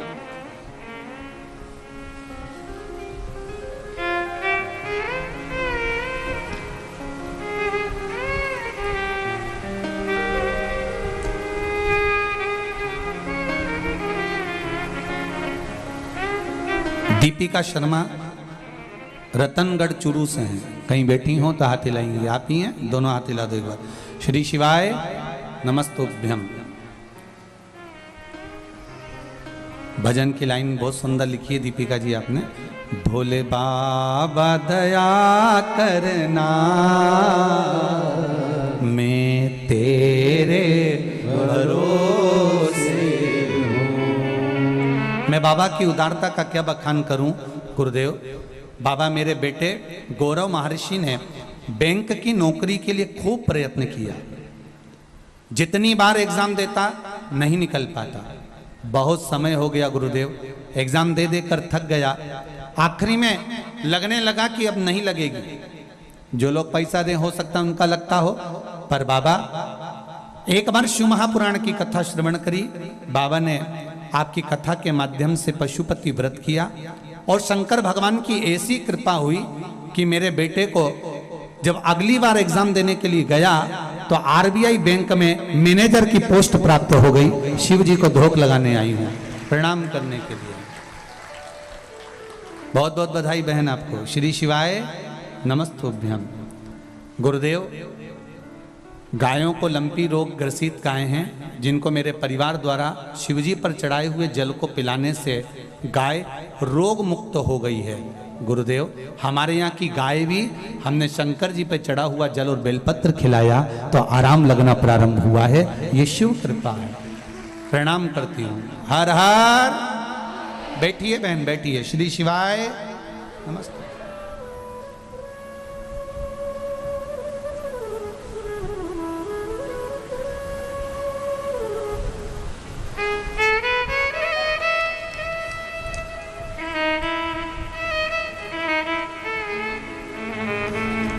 बहुत सारे पत्रों का स्मरण है पर समय का अभाव है। आप अपने दिल से, हृदय से, चित्त से ये सारे पत्र जितने भी हैं यहीं रखे होंगे। इनमें इनके नाम भी रहते हैं, नंबर भी रहते हैं, फोन नंबर भी रहते हैं। हम हमेशा कहते हैं कि ये पत्र आपके पास में ही रहते हैं। ये व्यासपीठ के पास में या पीछे रख दें, यहाँ जगह नहीं होती है, आप कभी भी पढ़ सकते हो। इन पत्रों का मूल है कि आपका विश्वास, आपका भरोसा। श्री शिवाय नमस्ते। बैठो बैठो, अभी माइक दे लेंगे। बैठो। आपका विश्वास मूल है और जिस भरोसे के साथ, जिस विश्वास के साथ, जिस दृढ़ता के साथ आप परमात्मा का भजन करते हो वो सुनता चलो।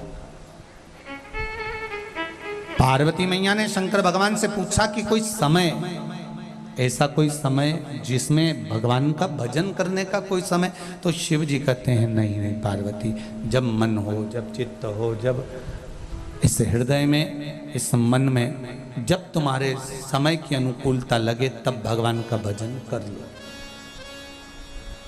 सारे देवताओं के मंदिर में पट हो सकता है पर शंकर जी के मंदिर में पट की जरूरत नहीं होती। उनको जरूरत है भी नहीं।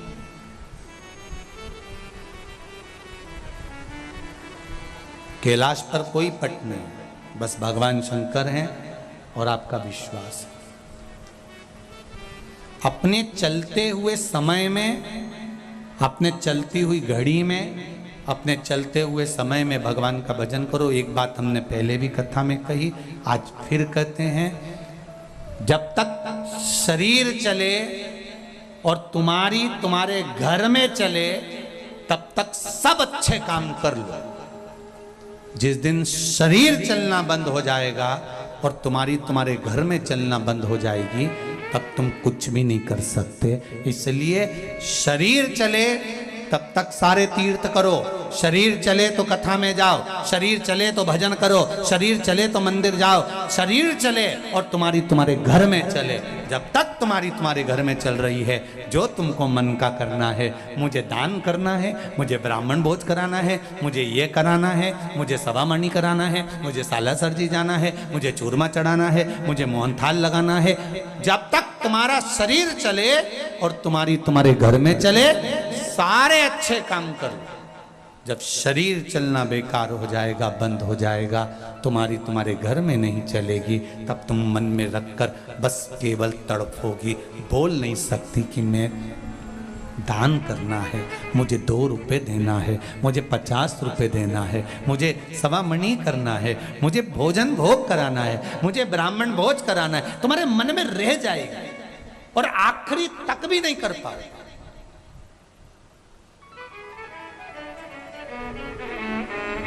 बहुत कम होते हैं सुराना जी, आपके बेटे और बहुओं जैसे भगवान सबको बेटे बहू दें। बहुत कम होते हैं ऐसे कि माता पिता के मन में संकल्प आया और माँ ने कहा कि मेरा मन है एक बार शिव पुराण। हम ये सुराना जी जैन समाज से हैं, पर इनके मन में भाव उत्पन्न हुआ कि कथा कराना है, और मन में आया तो सुराना जी ने अपने बच्चों से कहा, बच्चों ने अपनी बहुओं से कहा, पापा मम्मी का मन है, माता पिता का मन है शिव पुराण कराना। कहा सारी दुनिया के लोग क्या कहेंगे कि अपन जैन मत पालने वाले और शिव पुराण की कथा, दुनिया कुछ भी कहे, आग लगे बस्ती में और अपन रहो मस्ती में। मैं धन्यवाद दूंगा सुराना जी आपके दोनों बेटे बहुओं को, बेटी दामाद आदि जो परिवार जो आपका आया है, आपके भाई, आपकी छोटे भाई की बहुएं, बड़े भाई की बहुएं और ननंद आदि जो भी आया है, मामा मामी काका काकी, पूरे परिवार को धन्यवाद दूंगा कि आज इन बेटे और बहुओं ने इस अरेंजमेंट को कर जैसा बन सकता है उसके अनुसार दिल्ली से आकर यहाँ व्यवस्था करना, और सबके साथ में जैसे कल परसों हम जब आए थे आपके यहाँ पर, तो सुराना जी के यहाँ से भाभी जी कह रही थी कि मेरा देवर ये लक्ष्मण जैसा है और मेरा यो बच्चा है देवर का, जो भी भतीजे हैं, कहा गुरुजी ये मेरे हनुमान के जैसे हैं। ये पूरा परिवार ने इस कार्यक्रम को किया, ये आनंद है, यही आनंद है।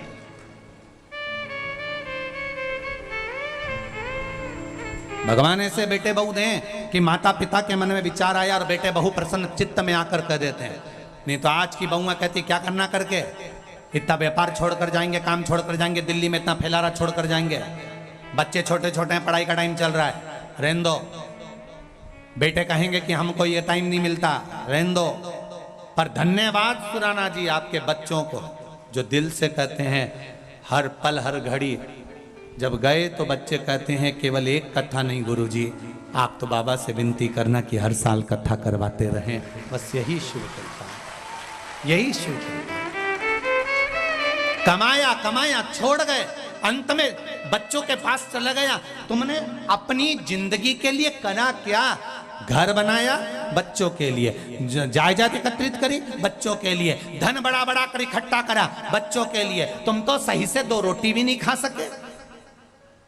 चिंता कर कर टेंशन कर कर शुगर हो गई, चिंता कर कर टेंशन कर कर बीपी हो गया।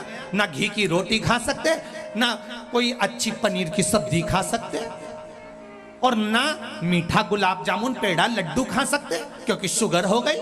और कमाते कमाते जिंदगी निकल गई। अपने लिए करा क्या तुमने? भजन भी अगर सही से कर लेते तो वो परमात्मा भी कहता कि हाँ कुछ मेरे लिए करा। और गए मरकर ऊपर तो यमराज से लड़ाई कर रहे। मैंने नीचे गया था सालासर जी घूमने के लिए, तो मैंने 10 रुपए का झंडा खरीदा था, 50 रुपए का चूरमा खरीदा था, भगवान को चढ़ाया था। मेरा पुण्य मैंने करा है इसलिए मुझे बैकुंठ भेजो। यमराज ने कहा 50 रुपए चूरमे के और 10 रुपए झंडे के, 60 रुपए इसके हाथ में पकड़ा, नरक भेज दो।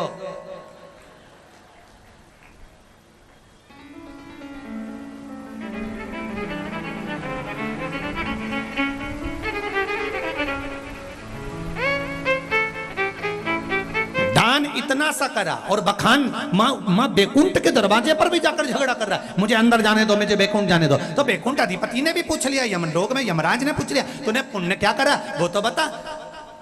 मेरे पास इतनी जमीन थी वो तो बच्चों को दिया है, तो वो भी तो दान कहलाएगी। कोई दान मान नहीं, जोड़ जोड़ के सारे परिवार को दे दिया, कौन सा दान पुण्य कर दिया।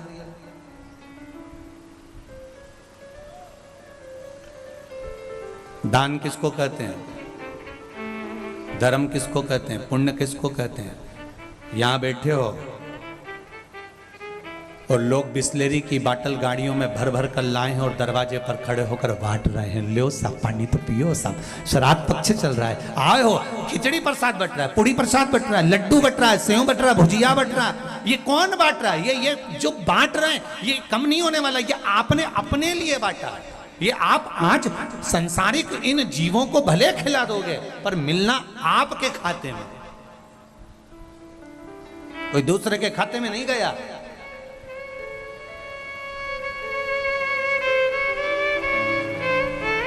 आज एक पत्र आया था बड़ा विचित्र, और शायद इसमें भी है वो पत्र कि वो ढूंढना पड़ेगा, जिसने लिखा होगा वो खड़ी हो जाना भले, कि मेरा जवान की जवान बेटा 22 साल का मर गया। जिसने पत्र लिखा है मैंने थोड़ा सा ध्यान दिया है, जिसने लिखा होगा वो खड़ी हो जाना। 22 वर्ष का मेरा बेटा मर गया गुरुदेव, कोरोना में, जवान की जवान चले गया मेरा बेटा, और अब मैं क्या कर सकती हूँ उसके लिए, मैं उस बच्चे के लिए क्या करूँ। हमने पहले भी कथा में कहा, कल भी बोले, आज फिर बोलते हैं, श्राद्ध पक्ष चल रहा है। 19 तारीख से अशोकनगर में मध्य प्रदेश में कथा प्रारंभ होगी, दोपहर में 1 बजे से 4 बजे तक। जो लोग अशोकनगर के आसपास रहने वाले हैं वो वहां पर कथा सुनो, जो दूर रहने वाले हैं वो टीवी पर, आस्था चैनल, फेसबुक पर कथा सुनो। और एक बात याद रखना, जो कुंवारी अवस्था में गए हैं, अधोगति में मरे हैं, अधोगति में चले गए हैं, एक निवेदन करना चाहूंगा, उनका नाम गोत्र लेकर आप कथा टीवी के सामने भी सुनो, फोटो हो तो रख लो, नहीं हो तो जरा सा 2 दाने 4 दाने चावल के, अगर वो भी नहीं हो तो एक बेलपत्र रखो और दिल से 7 दिन की पूरी शिव महापुराण की कथा, तर्पण शिव महापुराण सुनो। वो बेलपत्री एक ही लो, भले वो 7 दिन एक कॉपी में रख लो, किताब के अंदर रख लो, वो किताब अपने पास रख लो, 7 दिन में वो सूख भी जाएगी, सीधी की सीधी भी रहेगी। 7वें दिन उसको किसी शिवालय में, शंकर के द्वार या शंकर के मंदिर में कहीं पर ले जाकर उसका नाम लेकर चढ़ा दो कि बाबा मैंने तेरे लिए इस कथा को सुना, जो कोरोना महामारी में तड़प कर चला गया, या अधोगति में मर गया, एक्सीडेंट में मर गया, गर्भ में चले गया। ये तर्पण शिव महापुराण की कथा श्राद्ध पक्ष के चालू होगी 19 तारीख से 25 तारीख तक विराम होगी, अमावस्या के दिन उसका विराम है। आप कथा का स्मरण करिए, जिस दिन अमावस्या होगी आपको ब्राह्मण भोजन भंडारा करने की जरूरत नहीं।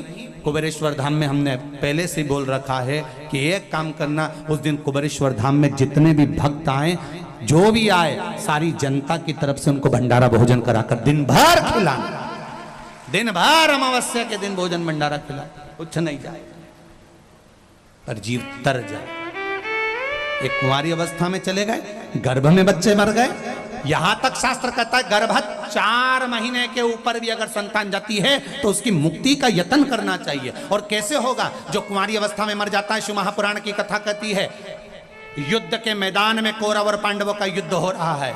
उस युद्ध के मैदान में जब कुरुक्षेत्र की भूमि पर युद्ध प्रारंभ होने वाला था तो उस समय पर चंडी प्रकट हो गई और चंडी ने कहा, सुनो रे कौरव और पांडव, अपने परिवार में से किसी एक एक की बलि देना पड़ेगी।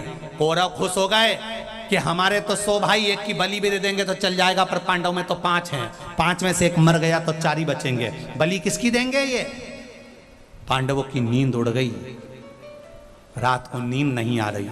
द्वारिकाधीश ने जाकर पूछा, क्या हो गया पांडवों, सो नहीं रहे हो? नींद नहीं है आंखों में, हम 5 में से किसी एक की बलि देना है कुरुक्षेत्र के मैदान में, तब चंडी प्रसन्न होगी, तब युद्ध कर सकते हैं हम। भगवान कृष्ण ने कहा, अर्जुन डरने की बात नहीं है, अर्जुन याद कर, द्रौपदी ने तुझसे एक वचन मांगा था पांडवों से। क्या वचन? 1 वर्ष तक एक पति के साथ रहूंगी और उस पति के कक्ष में कोई दूसरा आ गया तो उसको बन जाना पड़ेगा वर्षों के लिए, 5 वर्ष के लिए। अर्जुन, एक ब्राह्मण का लड़का बालक उसको शेर उठा कर ले गया और दौड़ते तेरे पास आ गया, मेरे बेटे को बचा लो। अर्जुन, तू गांडीव ढूंढने के लिए भीम के कमरे में चले गए और द्रौपदी का समय चल रहा था 1 वर्ष का। द्रौपदी ने कहा था अगर मेरे कक्ष में जिस पति के साथ रह रही हूं 1 साल, उसके कक्ष में दूसरा पति आया तो उसको वन जाना पड़ेगा 5 वर्ष के लिए। अर्जुन, तेरे को वन जाना पड़ा और वन में गया तो तूने फिर विवाह करा उनपी के साथ।